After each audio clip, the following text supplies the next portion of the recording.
Assalamualaikum warahmatullahi wabarakatuh.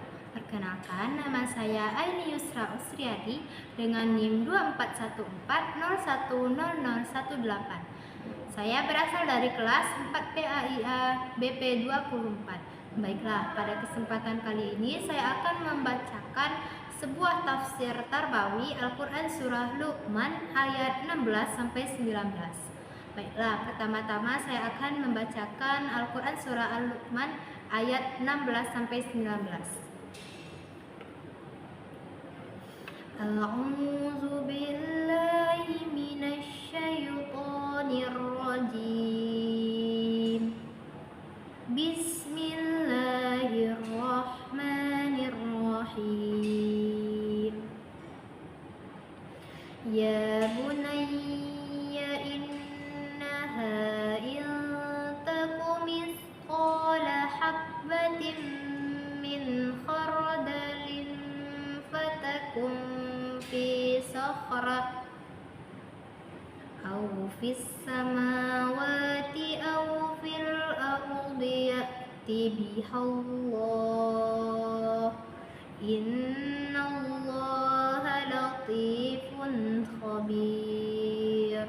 Ya bunayya aqimis salata wa'mur bil ma'rufi wa anha 'anil munkari wasbir 'ala ma asabak inna zalika min 'azmil umur wa la tusa'ir khaddaka lin-nasi wa la tamshi fil ardi maraha innallaha la yuhibbu kulla mukhtalin fakhur faqsid fi mashika wa ghadud min sawtik inna ankaral aswati la sawtul hamir. Shadaqallahul azim. Yang artinya, Luqman berkata, "Wahai anakku, sesungguhnya jika ada suatu perbuatan seberat biji sawi dan berada di dalam batu, di langit atau di bumi, niscaya Allah akan menghadirkannya untuk diberi balasan. Sesungguhnya Allah Maha Lembut lagi Maha Teliti. Wahai anakku, tegakkanlah sholat dan suruhlah manusia berbuat yang makruh dan mencegahlah mereka dari yang mungkar, serta bersabarlah terhadap apa yang menimpamu. Sesungguhnya yang demikian itu termasuk urusan yang harus diutamakan. Janganlah memalingkan wajahmu dari manusia karena sombong, dan janganlah berjalan di muka bumi ini dengan angkuh. Sesungguhnya Allah tidak menyukai orang-orang yang sombong, lagi sangat membanggakan diri. Berlakulah wajar dalam berjalan dan lembutkanlah suaramu. Sesungguhnya seburuk-buruk suara ialah suara keledai. Maha benar Allah dengan segala firman-Nya. Selanjutnya kita akan membahas tentang asbabun nuzul dari Al-Quran Surah Luqman ayat 16 sampai 19. Rangkaian ayat ini termasuk dalam kelompok surah Makkiyah yang tidak memiliki sebab turun atau asbabun nuzul khusus yang melatar belakangi suatu peristiwa tertentu. Ayat-ayat ini diturunkan sebagai petunjuk umum atau al-irsyad untuk membentengi moral dan spiritual manusia, khususnya dalam konteks pendidikan. Di samping itu, juga dalam pendidikan keluarga seperti orang tua dan anak. Hal ini menjadi respon terhadap kondisi masyarakat Arab jahiliyah saat ini yang syarat akan perilaku syirik, kesombongan sosial, ketidakadilan, serta rendahnya akhlak.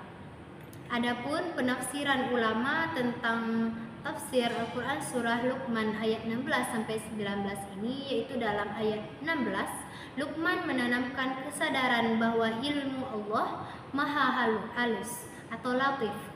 kemudian Maha mengetahui. Setiap perbuatan manusia itu baik atau buruk, baik itu sekecil biji sawi sekalipun, meskipun tersembunyi di dalam batu hitam di langit atau terpendam di bumi, pasti akan didatangkan oleh Allah untuk dihitung dan dibalas.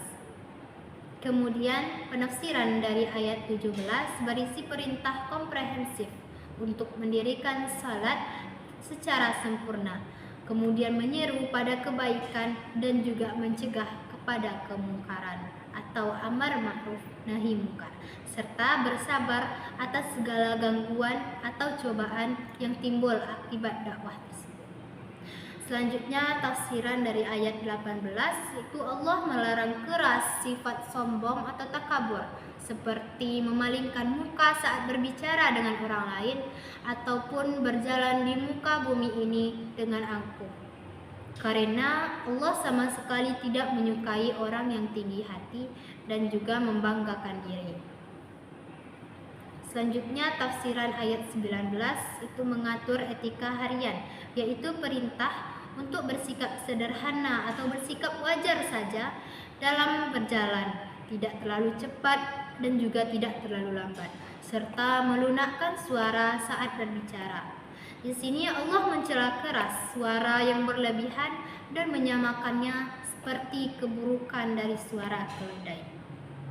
Adapun nilai pendidikan atau tarbawi dari tafsiran Quran surah An-Naml ayat 17 sampai ayat 16 sampai 19 ini, yaitu nilai pendidikan tauhid atau keimanan, membangun kesadaran spiritual atau muraqabah bahwa Allah itu selalu mengawasi setiap gerak-gerik manusia sehingga melahirkan integritas dan kejujuran. Selanjutnya nilai pendidikan ibadah, melatih kedisiplinan, ketaatan dan juga ketakwaan sejak dini melalui pembiasaan ibadah sholat. Kemudian nilai selanjutnya yaitu nilai pendidikan amar ma'ruf nahi munkar, yaitu menanamkan kepedulian sosial, keberanian membela kebenaran dan juga tanggung jawab untuk saling menasihati pada lingkungan masyarakat. Selanjutnya yaitu nilai pendidikan kesabaran, yaitu membentuk ketahanan mental yang kuat serta ketabahan dan kontrol emosi peserta didik dalam menghadapi ujian hidup. Selanjutnya nilai pendidikan akhlak dan rendah hati, yaitu mengikis sifat sombong dan menumbuhkan sikap tawadhu serta menghormati sesama manusia. Mungkin cukup sekian pembahasan tafsir tarbawi dari saya. Mohon maaf apabila terdapat kesalahan. Wabillahi taufiq wal hidayah. Wassalamualaikum warahmatullahi wabarakatuh.